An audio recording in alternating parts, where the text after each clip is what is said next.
Hey everybody, it's Jen. Welcome back to Joyful Living.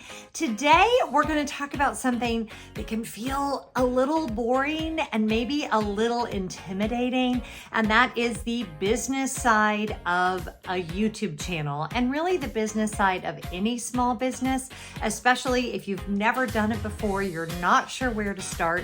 I'm going to share with you the 4 things I did to set my business up for success. I think you'll find this helpful whether you're just starting out and you have 0 income to declare, or maybe if you're a little bit further along the path and feeling like, oh, I feel like I missed some steps. Let's get you back on track, and I'm really glad that you're here. So a little bit of background on me. I started my first YouTube channel 4 years ago. This is my anniversary month. I can hardly believe that. After a 25-year career and raising 3 sons, I was ready for a change. And I wasn't sure yet what I wanted to do, but I really knew I was done working for other people. I didn't want to have to ask for time off anymore. I didn't want to have to set an alarm at 5:30 in the morning. I really wanted to do something on my own. And a friend had suggested that I try YouTube. Now, although I will tell you that I knew it was a long shot, I was hoping to make it profitable. What I could not have imagined is that sitting here 4 years later, due to not only YouTube itself, but also other income streams, that I would be making the same amount of money as I was when I worked full time. That still blows my mind. I am incredibly fortunate, and I realize that my path is not, although it may not be like the most successful YouTube story ever, I'm not putting my feet up on a coffee table made of cash, but I have translated my love of creating videos, communicating, and entertaining into my full-time job. I love what I do. It is so much fun. Yes, I get to travel. Yes, the business pays for it. Yes, I get to write a lot of it off, and we'll talk about that in a little bit. But there is sort of this idea that it's not a lot of work. And the truth is, as any small business owner will tell you, as any YouTube creator will tell you, it is a lot of work. There is a lot of it that you don't see, that is keeping track of paperwork, paying taxes, making sure we are obeying all the laws of the land, following all of the guidelines, and just running the business. And I did 4 things to set myself up for success pretty early on that have really made a huge difference now that I am where I am with full-time status. And there are things that once I set them up well, I really didn't have to think about them again. So that's what I'm going to share with you today. Now, the number 1 thing that you have to do, and this is true if you haven't even recorded one video yet, you must have a system for tracking your expenses and, yes, eventually tracking your income. Now, I don't care if this is, a lot of people like QuickBooks, a lot of people use other software, some people just use an Excel spreadsheet. You can even just use an actual ledger, like an old school ledger and pen, if that's what you find you'll stick to. The most important thing is whatever system you set up is one that you will actually use. I tried QuickBooks. It did not work for me. I now am using a different system altogether. It doesn't really matter what you use, although everyone will tell you this is the best, this is the best. What matters is that you have a system that you are consistently keeping up with that tracks your expenses and your income that are related to your YouTube channel or your small business. Now, when you think about startup costs, of course, for YouTube, you're thinking about things like a camera, maybe an upgraded phone, maybe it's a microphone, it's a tripod, it's a ring light, things like editing software, all of those things. And you may think, oh, I'm just starting out and I would love to make money, but it's probably just a hobby. Keep track of those expenses, because it could very well be that by the end of that first year, you're having to file income taxes, and you want to make sure not that you're doing anything that you shouldn't be doing, but that you're getting all of the deductions that you're entitled to, and you won't be able to do that if you haven't kept track of those expenses. Okay, the number 2 thing I want you to do before you think about anything else is set up a separate checking account and set up a separate credit card. Now, I thought that it had to be a business checking account. That is not true. There are business checking accounts that most major banks offer. They do have a lot of fees associated with them, and unless you're going to need them to help you with credit card transactions and things like that, it's really not necessary. All I did was open a separate account with my bank that was in my name only, that I know is designated just for the business. And I did the same thing with a credit card. You can even take a credit card that you already use and designate it as just for the business. But there's this very fancy legal term called piercing the corporate veil that I learned from my friend Aiden Durham. I will put her YouTube channel down in the description box. She is a brilliant lawyer. Pretty much everything I learned about setting up my small business, I learned from her channel. She's way smarter than me. She's way more educated about all this than I am. And she presents things in a very approachable way. So definitely check out her information.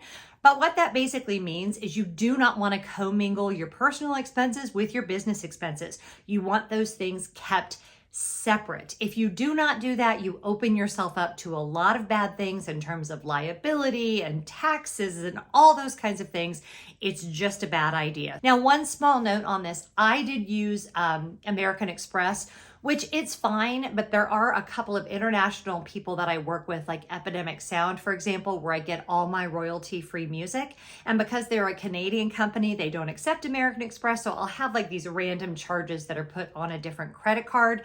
It's fine if it's just a couple of things. In hindsight, I kind of wish I had started out with Visa in the first place so that international charges would be fine. But you know, that's a me thing, but that may be something that you want to consider. The number 3 thing that you may want to consider is setting up an LLC, or at least setting up some kind of separate corporation.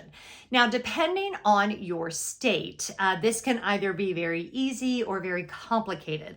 I'm in the state of Georgia. It's actually pretty straightforward, but I went ahead and had my tax accountant do this for me. She didn't charge me very much.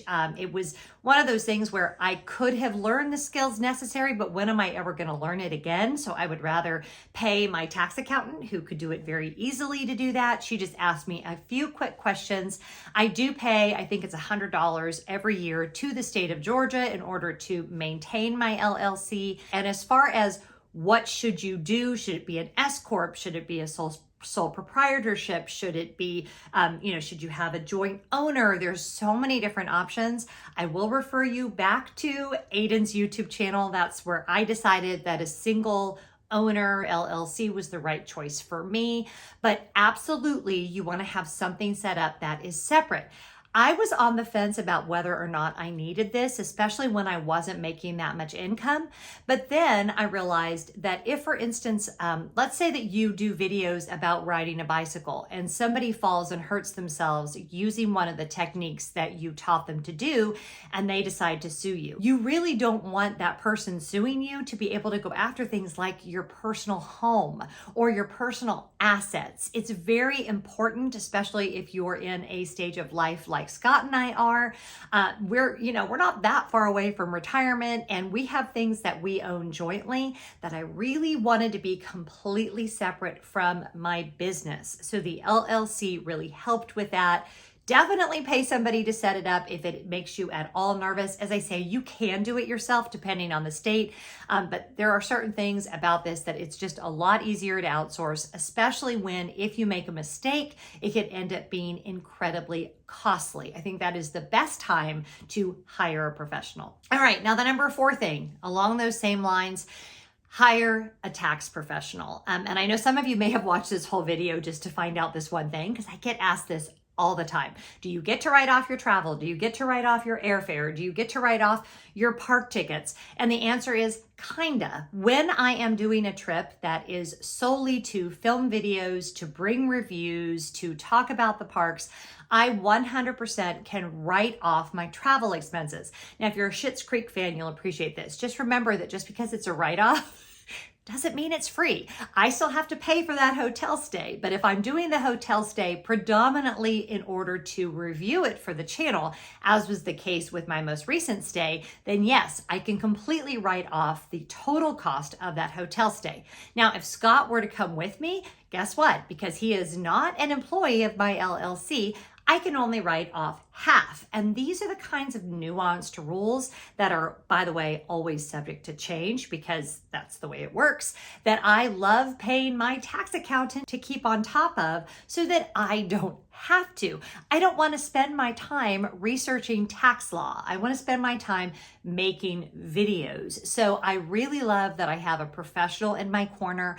I will tell you that the IRS loves auditing people, particularly that are travel vloggers and travel bloggers, people who think they're just going to travel and write off all their expenses. You do have to have a certain amount of income to go along with those expenses. So you have to be legitimate. It has to be sincere. And hiring a tax professional ensures that you're nowhere near the line of even any kind of a gray area that might raise a red flag, because the last thing I want to do is be audited. So I am more than happy to hire a tax professional. The bottom line is you want to start out the way you intend to continue. If you hope to set this up, even as a part-time business, set up those processes from day one in an organized way that can grow with you. The things that I outlined have worked for me when I made very little income, and even now when I'm making, quite a bit of income every month, the same processes apply, and it's not something that I've had to reinvent all the time. So really think it through. Make sure you're setting your business up to be successful for you so that you can adhere to all the tax laws, so that you can feel good about how you are handling your business and take it seriously. I always say I don't take myself seriously, but I do take my business very seriously. I hope you enjoyed this today. I do creator updates fairly regularly. I would love it if you would subscribe to my channel. And if you like this video, please make sure you give it a big thumbs up. Whatever you're doing, I hope you're finding joy, and I'll see you next time. Bye.